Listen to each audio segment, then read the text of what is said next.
Hello all, this is Jess from J Rose Alchemic Art, and welcome back to another video.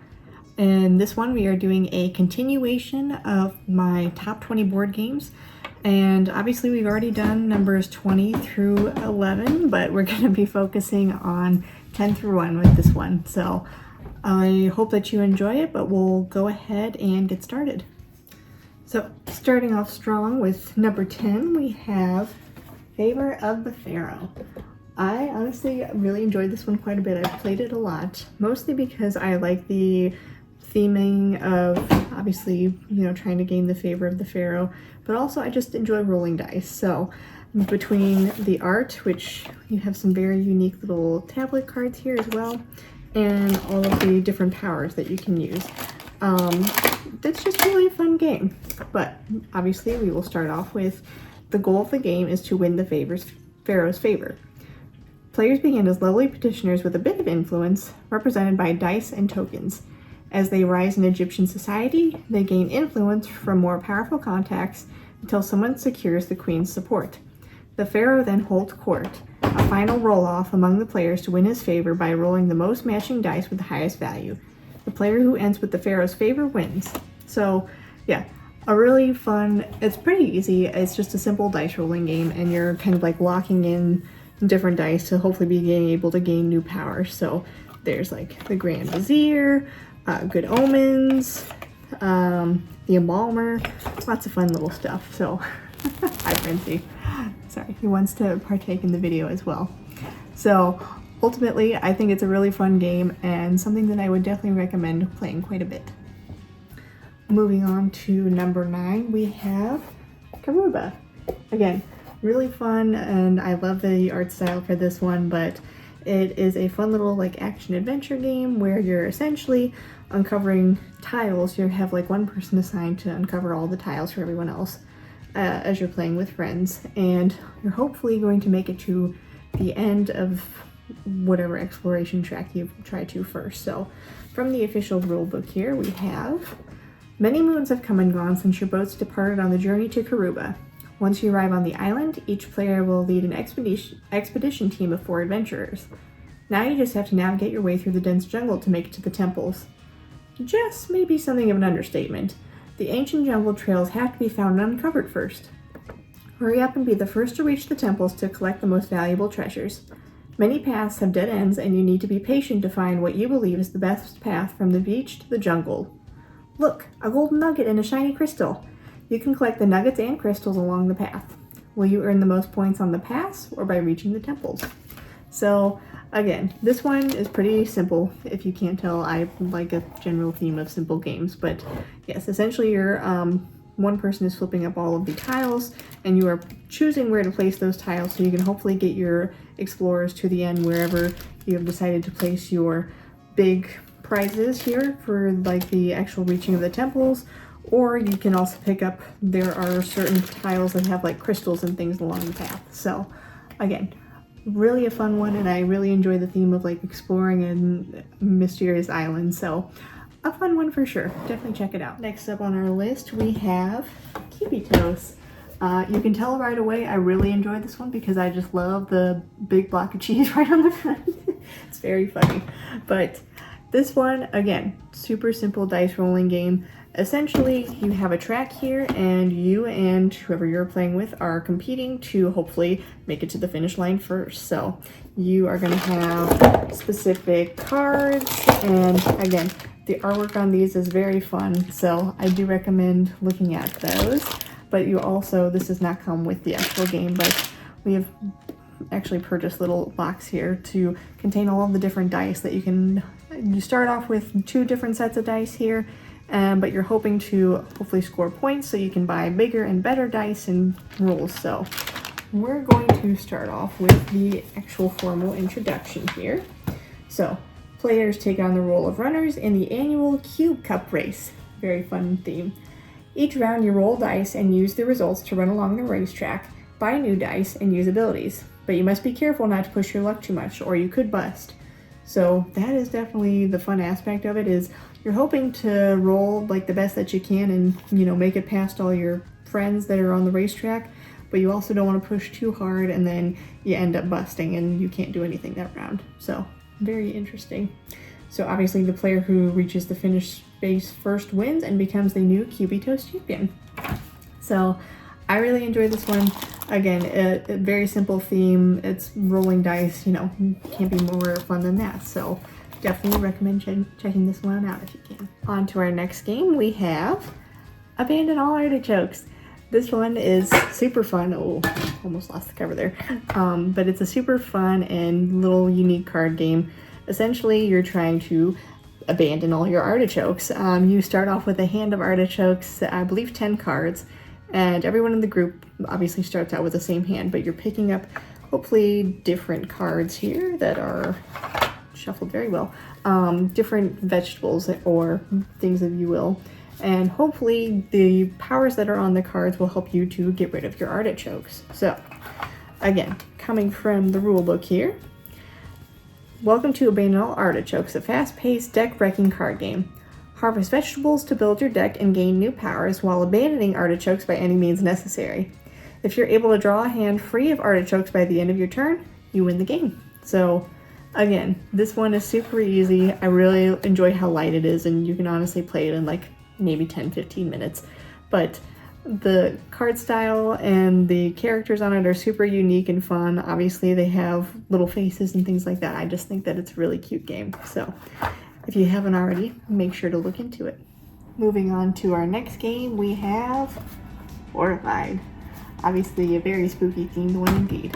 But you're hoping to take down different monsters that have started to show up around the city, wherever it might be. We have a couple different versions, but we'll start out with the base game first. So, again, coming from the official rule book, we are supposed to be a cooperative game in which all players win or lose together.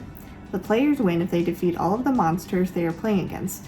In order to defeat a monster, you must first complete a task. Each monster's task and subsequent defeat is unique. So, in the base game we have like the creature from the Black Lagoon, Dracula, Frankenstein and his bride, etc. The players lose immediately if one of the following happens. Either their terror goes above what is expected from the town here. So each time a hero or villager is defeated, the terror level will increase. If the terror level reaches its maximum, indicated by the skull, the monsters have overrun the village and the players lose. Or you can have out of time. Each turn, you will draw a card from the monster deck. If you need to draw a monster card but the deck is empty, you have taken too long to defeat the monsters and the players lose. So again, hopefully the goal is to defeat all of the monsters and you have to complete their individual tasks first in order to even have a chance to defeat them. Now there's also a American Monsters version and the Greek Monsters version, and I believe that they are currently working on a D&D version as well. So all of them play pretty much the same, but they all have obviously their unique monsters, villagers, exact things like that. So I would recommend this, especially as we prepare for the spooky season coming soon. So definitely check it out if you can. Next up on our list, we have Arcadia Quest. Oh my gosh, this game is super unique, very fun, but it takes a really long time if you're gonna actually play through the whole thing. There's actually a whole separate campaign book that tells you all the different things that you can do, and you are normally only supposed to pick in the beginning a few of them and then move on until you get to the boss. There's a lot to this game, just to forewarn you, but it is very fun. There's lots of fun minis. Obviously you have the characters that you will be playing as, you have the enemies as well. And they're basically, you need a very large table to play this because the actual map will take up most of it. But, and going over the game rules here, Arcadia Quest is a campaign game for 2 to 4 players in which each player controls a guild with 3 unique heroes. These guilds compete against each other and against the obstacles in the game in order to accomplish a series of scenarios that will lead them to ultimate victory against the vampire Lord Fang. Players are able to choose the path their campaign takes, navigating through 6 out of 11 available scenarios, so each time the campaign is played, it can have a different configuration of scenarios. The feats accomplished by a guild in each scenario can grant it a significant strategic advantage in a following scenario. So if you play something and you manage to get like a secret achievement in like the very first level, maybe it comes up again in like the second or the third, and it can give you new access to different quests, maybe have availability to a secret room, things like that. During a scenario, each player pits his 3 heroes against the heroes of the other players and the nasty monsters that swarm the once noble city of Arcadia.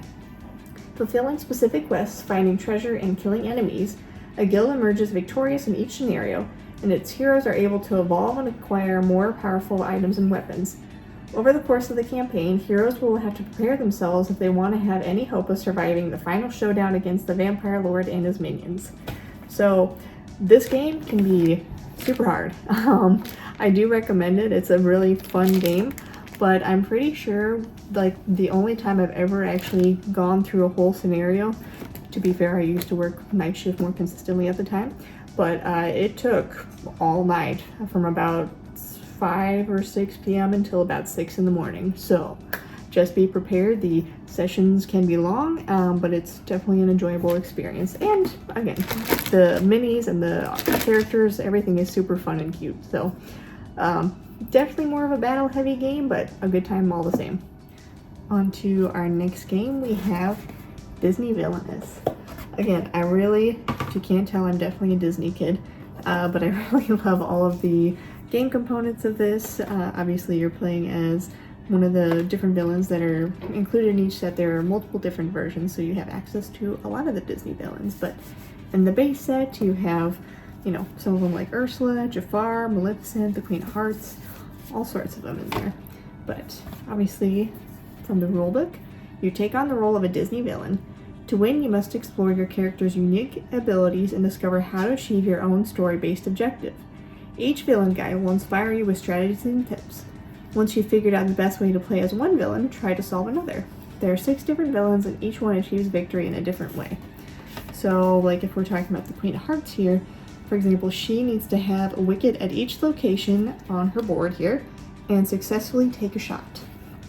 Whereas if you're playing as Maleficent, you start your turn with a curse at each location. So obviously there's a lot of different variability and strategy to hopefully getting, whatever the goal is for your character that you're playing.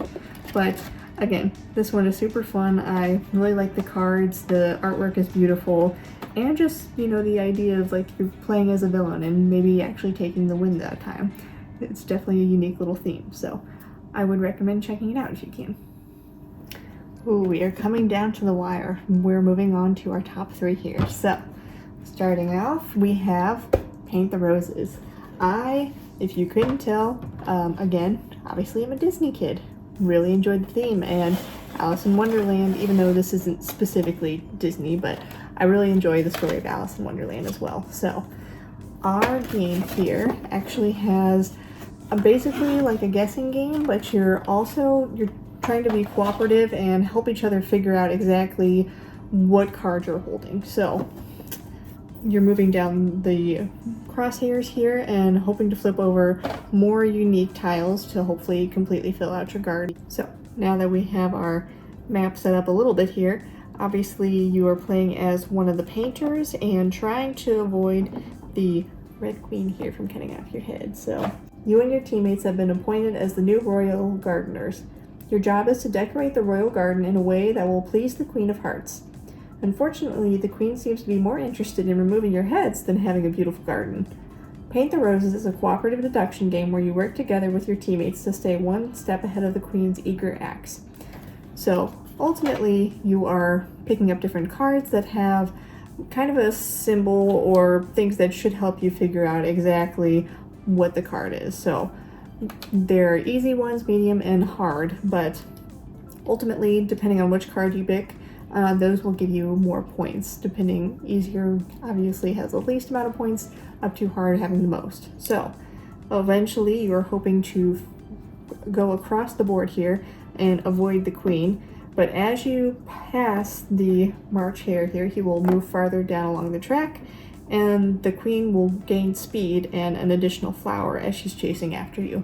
So, gotta be quick and you gotta be correct, because otherwise you will get your head chopped off. So, I really enjoyed this one, again with the theming, and the art is super beautiful, so definitely check it out if you have a chance. Moving on to our number 2, it is Blood on the Clock Tower. You have probably seen me at least set up the downstairs quite a bit for this game, but it is definitely an enjoyable experience.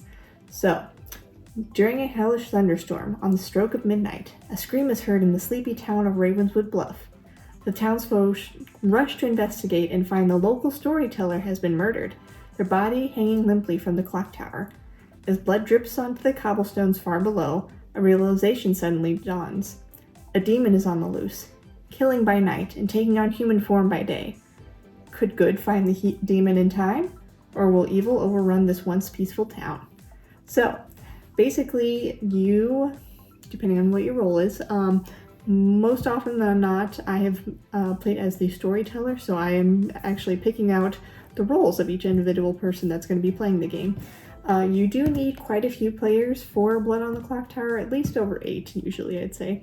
But there are lots of different variants that you can play with this game, so. The initial one, honestly, is the one that we've played the most often, but there's lots of different unique abilities, things that each player can actually do. So we have things from like the investigator, so you start knowing that one of 2 players is a particular minion, to the butler. Each night choose a player that is not yourself, and tomorrow you may only vote if they are voting too.